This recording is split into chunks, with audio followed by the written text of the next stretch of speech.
চলো আজকে আমি তোমাদের সাথে একেবারে রেস্টুরেন্ট স্টাইল চিলি পনির রেসিপি শেয়ার করছি। এটা তোমরা খুব সহজে বাড়িতেই বানিয়ে ফেলতে পারবে।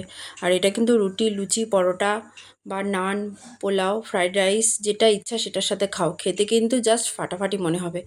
দেখো এখানে আমি 300 গ্রাম মতন পনির নিয়ে নিয়েছি। পনিরটাকে মোটামুটি চৌকো করে কেটে নিয়েছি।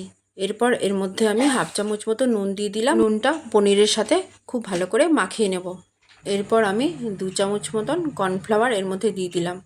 দিয়ে আবারও খুব ভালো করে মিশিয়ে নেব পনিরের সাথে। একটু ভালো করে মেশাতে হবে যেন প্রত্যেকটা পনিরের গায়ে কর্নফ্লাওয়ারটা লাগে। 2 চামচ মতন কর্নফ্লাওয়ার নিয়ে নিলাম আর সামান্য একটু জল দিয়ে খুব ভালো করে একটা ঘোল বানিয়ে নেব। এটা খুব বেশি পাতলাও হবে না, আবার খুব ঘনও হবে না। কড়াইতে দিয়ে দিলাম বেশ কিছুটা সাদা তেল। তেলটা খুব ভালো করে গরম হলে দেখো এই কয়েকটা পনিরের টুকরো আমি ওই ঘোলের মধ্যে দিয়ে দিয়েছি। দিয়ে দেখো ঠিক আমি যেভাবে করছি ওইভাবে মিশিয়ে নিয়ে কর্নফ্লাওয়ারের ঘোলের সাথে তেলের মধ্যে ছেড়ে দেবে একটা একটা করে পনির। অর্ধেকটা পনির ফার্স্টে ভেজে নেব, তারপরে বাকি অর্ধেকটা পরে দেবো। গ্যাসের আঁচটা কিন্তু কম করেই আমি এই ভাজাভাজি কাজটা করতে হবে, না হলে কিন্তু পনিরগুলো পুড়ে যেতে পারে। একটু লালচে করেই ভেজে নিয়েছি, ব্যাস আমি এগুলো তুলে নিচ্ছি। আর বাকি পনিরটাও কিন্তু এই তেলের মধ্যে আমি ভেজে নেব।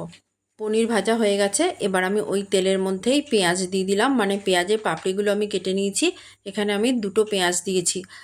2-3 মিনিট নাড়াচাড়া করে এখানে আমি আদা থেতো আর রসুন থেতো দিয়ে দিয়েছি, এই ধরো 1 চামচ মতো।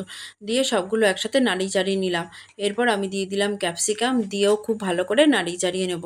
এবার আমি 2 চামচ মতন টমেটো সস আর 2 চামচ চিলি সস সামান্য একটু জলে গুলে ওর মধ্যে দিয়ে দিয়েছি, দিয়ে নাড়িয়ে চাড়িয়ে নিলাম। এরপর আমি পনিরটা দিয়ে দেবো, দিয়ে খুব ভালো করে সসের সাথে মিশিয়ে নেব।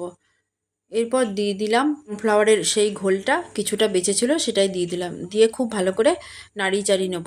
আর দিয়ে দিলাম পরিমাণ মতো নুন। দিয়ে খুব ভালো করে মিশিয়ে নিয়ে আমি দিয়ে দেবো জল। এখানে আমি 1 কাপ মতন জল দিয়েছি। তারপরে খুব ভালো করে মিশিয়ে টিশিয়ে নিয়ে আমি কুচানো লঙ্কা দিয়ে দিলাম, বেশ কয়েকটা, প্রায় 7-8টা মতন। এরপর দিয়ে দিলাম সামান্য একটু চিনি, দিয়ে খুব ভালো করে মিশিয়ে নেব। গ্যাসের আঁচটা বাড়িয়ে দিয়েছি আর দিয়ে দিলাম 1.5 চামচ মতন সয়া সস। দিয়ে দেখো আবারও খুব ভালো করে মিশিয়ে নিলাম। দিতে একটু সস লেগেছিলো, তার মধ্যে একটু জল দিয়ে ওটা নাড়িয়ে চাড়িয়ে ওই জলটাও এর মধ্যে দিয়ে দিলাম। তারপরে 3-4 মিনিট মতন ফুটিয়ে নিলেই ব্যাস রেডি হয়ে যাবে। খুব সহজ সরলভাবে আমি এই রান্নাটা দেখালাম। রেস্টুরেন্টেও কিন্তু এইভাবে রান্নাটা হয়। তোমাদের যদি ভালো লাগে লাইক করবে, কমেন্ট করবে আর ফলো করবে, আর অবশ্যই শেয়ার করবে। আর বাড়িতে কিন্তু একবার বানিয়ে খেও, খেতে জাস্ট ফাটাফাটি লাগে। চলো টাটা, সবাই ভালো থাকবে, সুস্থ থাকবে।